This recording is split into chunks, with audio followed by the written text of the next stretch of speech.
বগুড়া সদর 6 আসনের উপনির্বাচন নিয়ে কি ভাবছেন বগুড়াবাসীর ভোটাররা, চলুন জেনে নেওয়া যাক।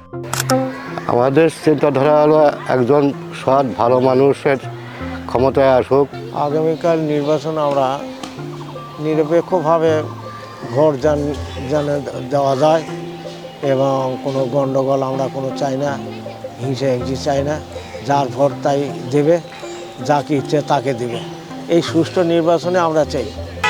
আগামীকাল উপনির্বাচনের আমরা যে এমপিকে পাবো বা আমরা যাকে নির্ধারণ করব, সেই জন্য আমাদের বগুড়া শহরের জন্য, বিশেষ করে বগুড়া জেলার জন্য করে আমাদের যে দাবিগুলো আছে, যেমন বিশ্ববিদ্যালয়ের দাবিগুলো আছে বা আপনার হলো বগুড়া পৌরসভার উন্নয়ন বা জেলার উন্নয়ন, তারপরে আপনার যার হলো যে বিশ্ববিদ্যালয়গুলোর প্রয়োজন আমাদের, এগুলোর জন্য করে আমরা চাই যে যিনি আসবেন তিনি যেন এই কাজগুলো আমাদের সঠিকভাবে করে দেন। আমাদের দাবি হচ্ছে এটাই।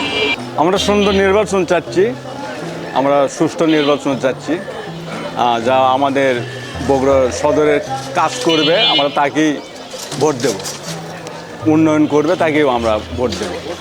এবং এবারও সুষ্ঠু সুন্দর নির্বাচন হবে আশা করি।